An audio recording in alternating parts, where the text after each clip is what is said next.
Can you please state your full name for the record? Erica Isamar Peña. Okay. David picked me up. Yeah. Okay. Now, when he drove up, what did he drive up then?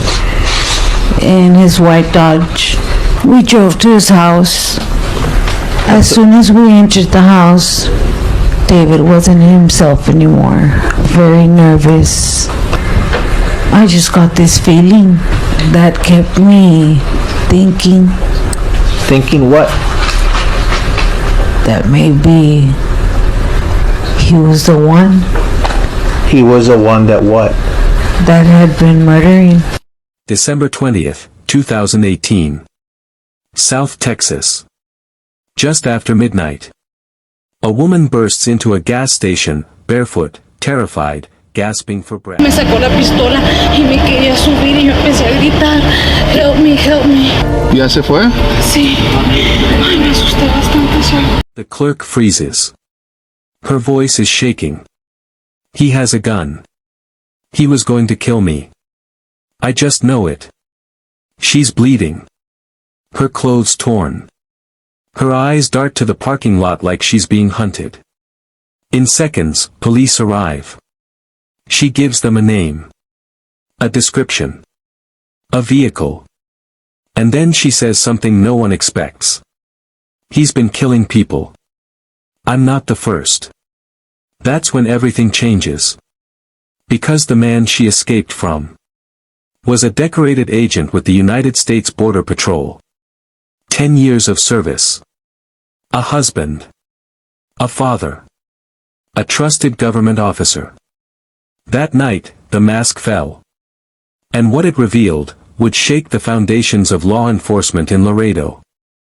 But to understand how this all unraveled, to understand who Juan David Ortiz really was, we have to go back. Before the blood.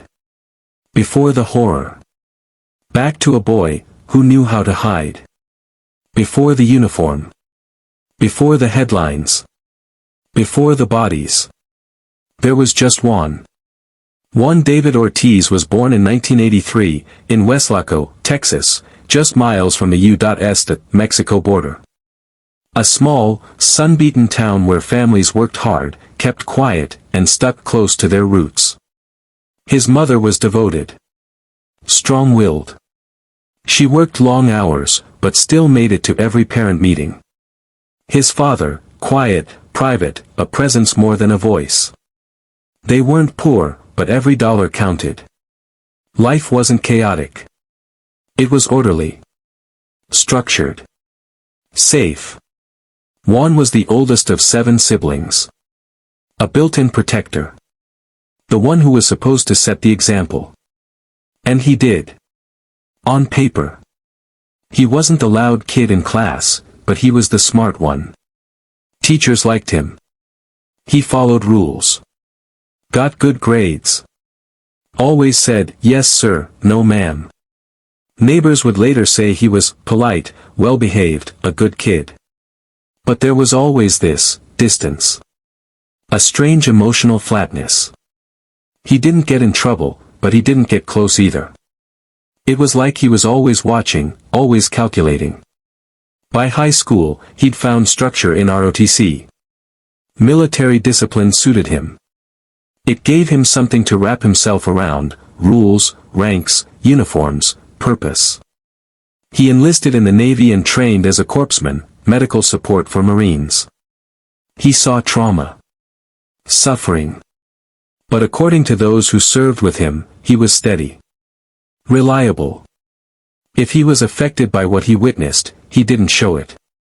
After the military, Ortiz returned to Texas and joined the U.S. Border Patrol in 2009.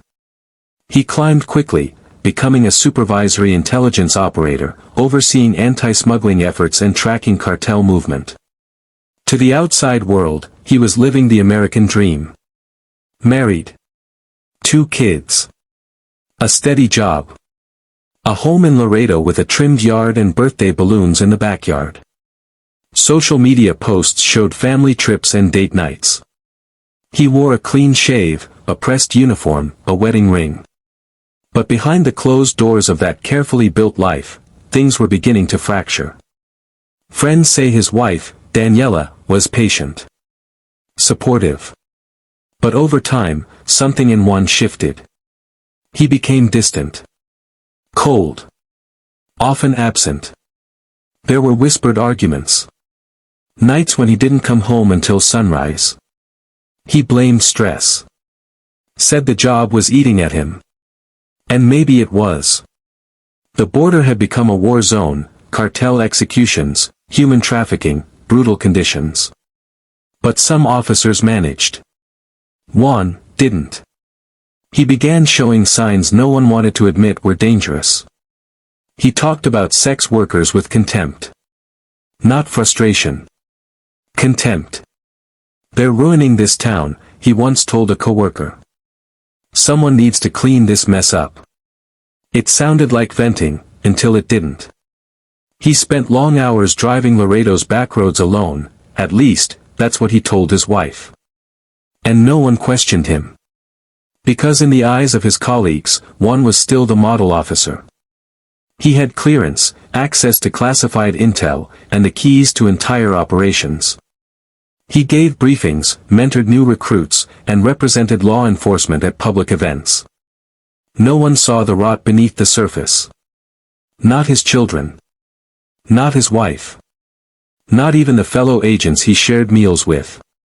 But something was building behind his silence. A kind of hunger. And it wouldn't stay hidden for long. It began like most of his nights, quietly, almost invisibly. Juan David Ortiz left home late that evening. He didn't need to explain where he was going. His wife had stopped asking. The job, he said, demanded strange hours. Surveillance, briefings, overnight runs, always something. But that night, it wasn't duty that called him out. It was compulsion. Melissa Ramirez was 29. She'd grown up in Laredo, knew every corner of it. She was the kind of person people in town forgot, but she never forgot them. People said she was soft-spoken, kind, almost too trusting. She had kids. She also had demons.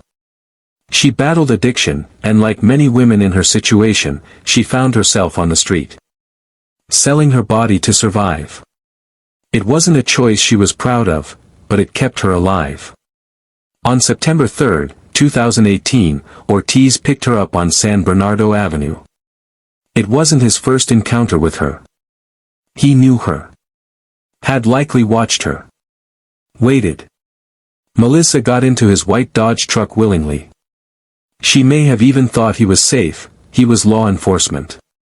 She may not have known who he was, but she knew the type. Polite. Clean. Smiling. Somewhere along that ride, the tone shifted. Ortiz later said they had a conversation about evil. About how people who sell their bodies have no value. That's what he believed. And that night, he acted on it. He drove Melissa to a desolate stretch of road off the loop. No lights. No homes. Just weeds, brush, and dust. Then, he pulled out a gun. He shot her in the head. Point blank. No hesitation. No mercy. And he left her there, in the dirt, in the dark, under a wide, quiet sky. When her body was found the next day, authorities didn't suspect foul play at first. Just another overdose. Just another tragic loss in a town that had seen too many. Even when they confirmed it was a homicide, no alarms went off. No one imagined the killer wore a badge. Ortiz went home that night. Kissed his children goodnight. Ate breakfast with his wife the next morning. Put on his uniform and went back to work. And just 2 weeks later, he struck again. This time, it was Claudine and Luera. 36 years old. A mother. She too had struggled with addiction, and she too turned to sex work to survive. She was feisty, funny, street smart. She had dreams once, before the spiral took hold. He picked her up like Melissa. Same approach. Same routine. But this time, something went wrong. At some point, Claudine realized what was happening. She fought back. Ortiz panicked. He shot her, twice. But she didn't die immediately. She was found alive, barely clinging to life, on the side of Highway 255. She died later at the hospital. And still, no one suspected him. The pattern hadn't been connected. The victims were from the same community, but in law enforcement eyes, they were considered high risk. Disappearances weren't rare. Homicides didn't raise media alarms. Not when the victims were women like Melissa and Claudine. Ortiz knew that. He was counting on it. He was building confidence. Just 3 days later, on September 15th, he picked up Giselda Alicia Cantu. She was 35. She had 2 children and a long-standing battle with addiction. People who knew her said she was deeply loyal, often too much for her own good. Like the others, she'd had brushes with police before. But no one could have predicted she'd end up in the hands of one. Ortiz didn't even try to hide what he was doing anymore. He drove Giselda to a secluded overpass, just outside the city limits. Then he shot her, twice. Dumped her body and drove off. By now, he was unraveling. The pattern was tightening, his behavior more erratic. The killings were getting closer together. And then came Janelle Ortiz. Only 28. No relation to Juan David Ortiz, despite sharing the surname. She was vibrant, even amid hardship. She had a daughter. She had a future, if someone had just given her a betrayal shot. But instead, she crossed paths with a man who decided who deserved to live and who didn't. She was murdered within hours of Giselda's death. By now, Ortiz wasn't even trying to space the attacks out. 4 women. 2 weeks. All connected.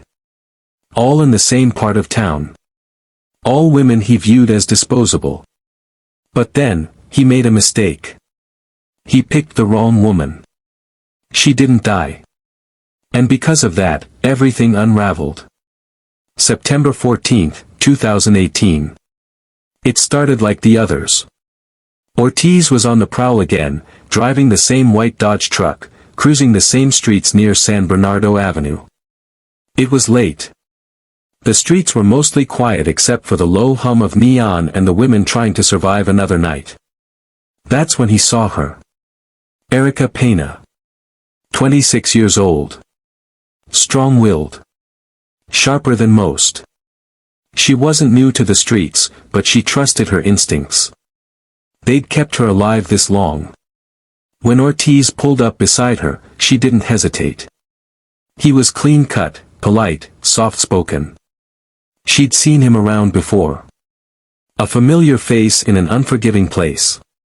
He looked safe. She got into the truck. But almost immediately, something was wrong. Ortiz wasn't making small talk. He was locked in, tense. Focused. She asked him where they were going. He didn't answer right away. Then he said something that stopped her cold. He's been killing people. Me sacó la pistola y me quería subir y yo empecé a gritar, help me, help me. ¿Ya se fue? Sí. Ay, me asusté bastante, sir. It was a moment. Just a sentence. But Erica's gut twisted. She glanced toward the passenger door. She looked for his hands. And that's when she saw it. The gun. Sitting right beside him. That's when it clicked. He wasn't just talking. He was confessing. And she was next. He kept driving, faster now, more erratic. Erica knew she had only one chance. She had to survive this. He pulled into a gas station on the edge of town. Maybe to buy time. Maybe to calm her down. As soon as he put the truck in park, Erica bolted. She didn't even open the door. She threw herself out and hit the pavement barefoot, sprinting across the parking lot like her life depended on it, because it did. She ran straight into the arms of a gas station clerk and screamed. "He's going to kill me. He's been killing people." Police arrived within minutes.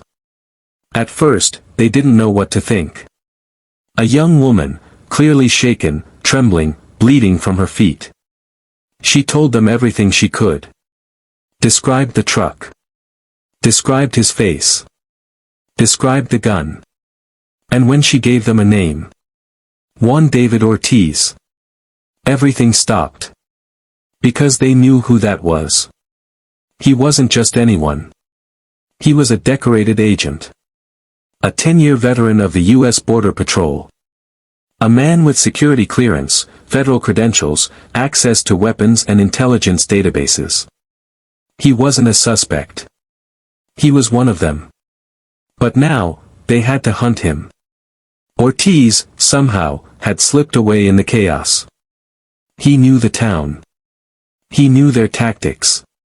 He was trained to disappear. So that's exactly what he tried to do. But he made one mistake. He underestimated Erica. And because she lived, everything he had buried was about to rise to the surface. For nearly 24 hours after Erica Pena's escape, Juan David Ortiz vanished. The man who'd sworn an oath to protect the border now became the hunted. Laredo police immediately put out an alert. Every patrol unit, every radio channel, every available deputy was looking for Ortiz. The city was tense. This wasn't a civilian on the run, this was a federal agent, trained in surveillance, evasion, and firearms. They knew what he was capable of. Then came a tip. Surveillance footage at a hotel parking lot on San Bernardo Avenue showed a white Dodge truck matching Erica's description. It was parked there for hours, silent. Still. Inside it, they feared, was Ortiz. When officers approached the vehicle, it was empty. He'd abandoned it. But inside, they found his cell phone and his wallet, an eerie sign that he didn't plan on coming back. At that same time, another officer reported movement in a nearby parking garage. And then, a vehicle, a black pickup, was seen driving slowly in circles near a hotel. Backup units closed in. And finally, in the early morning hours of September 15, 2018, Juan David Ortiz was found crouched between two vehicles, hiding. He didn't run. He didn't resist. He simply stood up and surrendered. At first, officers expected denial. Maybe a story. Maybe he'd ask for a lawyer. But instead, in a sterile interrogation room, under harsh fluorescent lights and with the tape recorder running, Juan David Ortiz started talking. And once he started, he didn't stop. He told investigators that for weeks, he'd been watching women on the streets. He knew their names, their habits, their routines. He called them trash. He said they were problems that needed to be taken care of. He described, in chilling detail, how he'd picked up Melissa Ramirez, drove her to a desolate area near Interstate 35, and shot her in the head.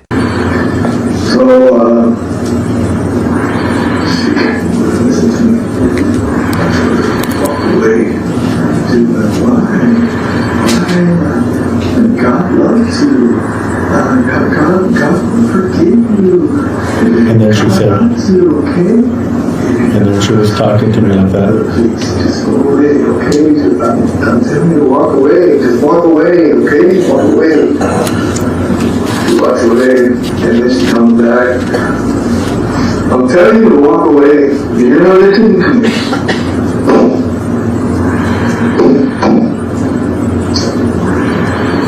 Then, Claudine and Luera, how she tried to run after he pulled the gun, and how he chased her down and executed her on the side of the road.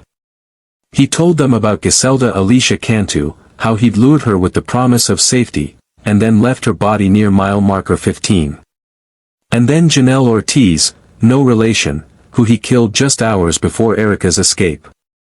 He even admitted there was supposed to be a fifth victim, another woman he had picked up. But something in her demeanor made him stop. She had potential, he told investigators. I didn't do it because I saw something different in her. That one sentence, so casual, sent a chill through the entire room. This wasn't someone spiraling out of control. This was someone making decisions. Choosing who lived and who died. When they asked him why, he said something that would echo for years. I was doing them a favor. No remorse. No hesitation. Ortiz saw himself as a cleaner. Someone eliminating people he believed didn't deserve to live. And the most terrifying part? No one had noticed. For nearly 2 weeks, he had killed with impunity. And if Erica Pena hadn't escaped when she did, he might have kept going. Behind the badge, behind the uniform, behind the father of two image, was a man convinced he had the right to play God. And for the first time, the city of Laredo was forced to reckon with a question no one wanted to ask. How do you catch a monster when he's wearing your uniform? The trial of Juan David Ortiz didn't begin until November 2022, more than 4 years after the murders. 4 years of silence, grief, and unanswered questions. In those courtroom pews sat the families of Melissa Ramirez, Claudine Luera, Giselda Cantu, and Janelle Ortiz. Each of them had waited for this moment.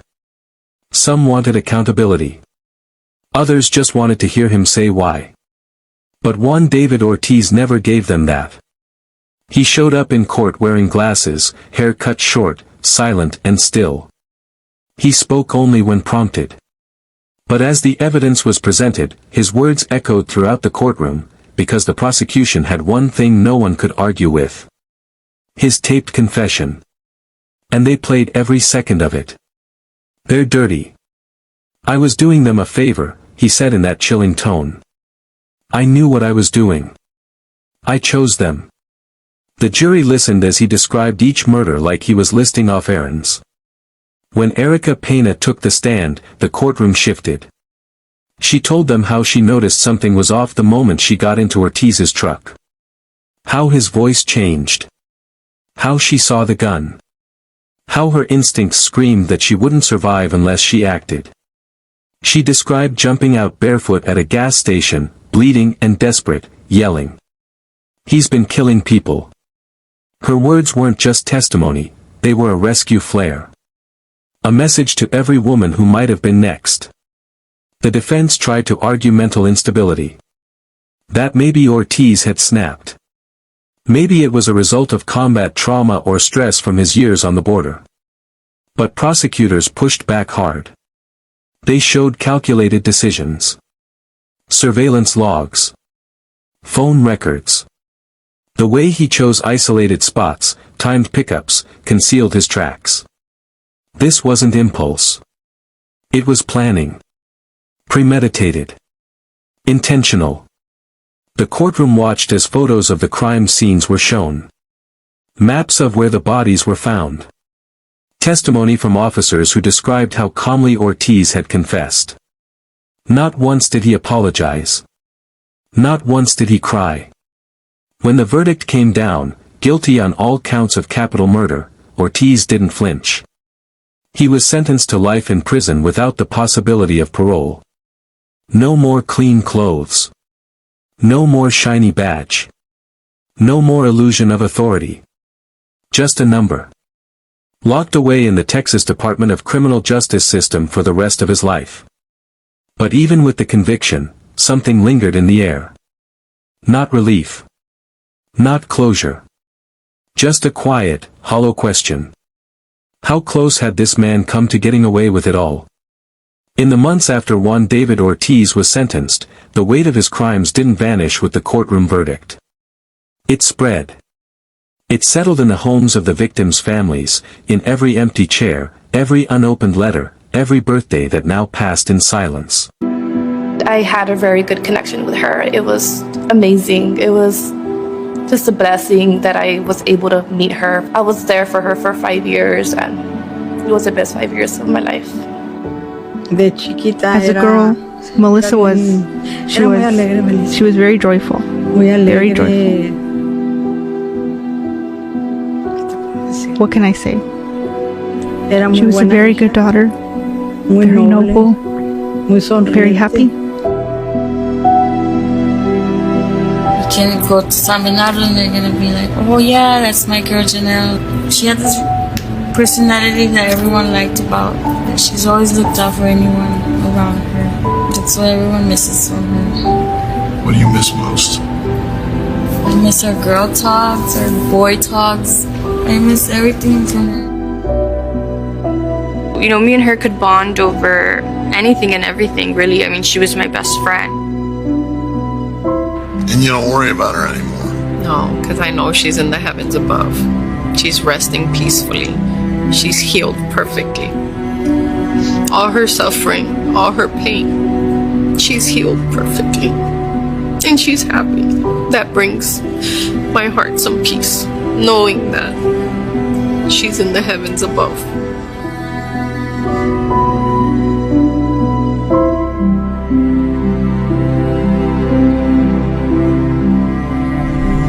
I'll tell you what my sister was and what always will be. She would always be the 6-year-old little girl.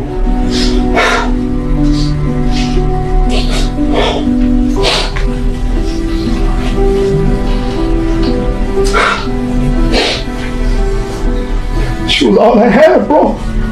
She was all I had left. You took the last living member of my family, man. She would always be the 6-year-old little girl who would wake up in the middle of the night to walk her 8-year-old brother to the restroom because I was scared of the dark.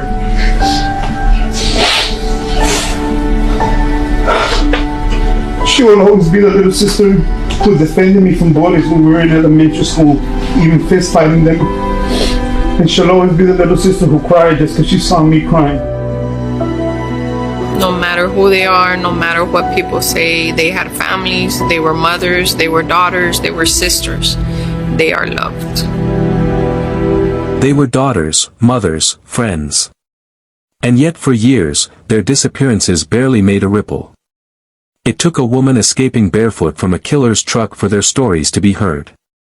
And even then, the questions linger.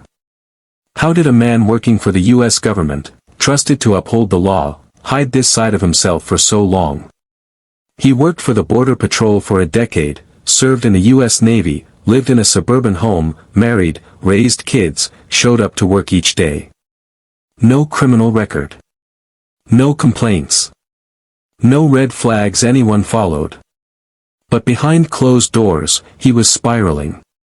And no one saw it. Or maybe, no one wanted to. Ortiz's case forced hard conversations across law enforcement agencies, especially those operating along the border.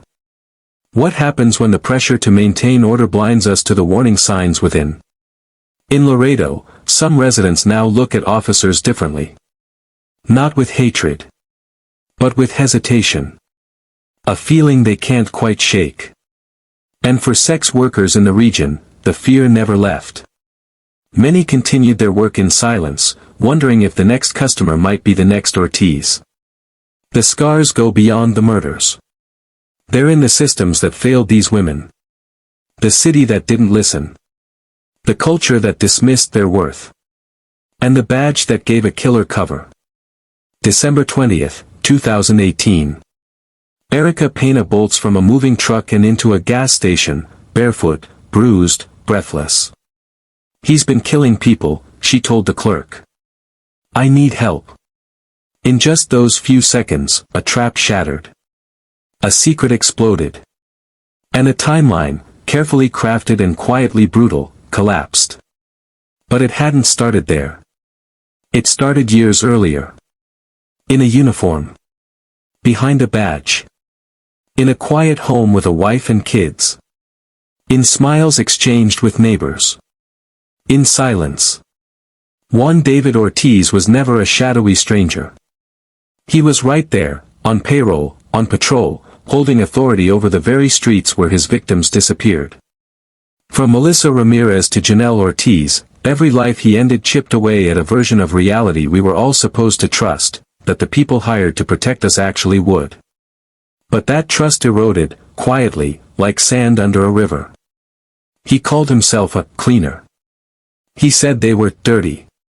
But the only thing being cleaned was his conscience. And it wasn't working. I knew I was wrong, he admitted in his confession. But I couldn't stop. By the time he was caught, he had almost killed a fifth woman. He even said she had potential, as if murder was a job and he was doing performance reviews. The scariest part? He might have kept going. He wasn't unraveling in a dramatic explosion. He was disintegrating slowly, and no one noticed. Not at work. Not at home. Not until it was nearly too late. Today, Juan David Ortiz sits behind bars, just another inmate. But the cracks he left behind haven't been repaired. Melissa. Claudine. Giselda. Janelle. Say their names. Because while he wore the badge, they carried the burden. And in the end, it wasn't a detective or a task force that stopped him. It was a woman, alone, in fear, and running for her life. The badge is supposed to protect. But when the person wearing it becomes the predator, who watches the watchers? If you've made it this far, pause. Think about what let this happen. Think about what nearly continued. And let's talk. Was Juan David Ortiz born a monster, or made into one? Leave your thoughts below. Respect the victims. Say their names. We'll see you next time.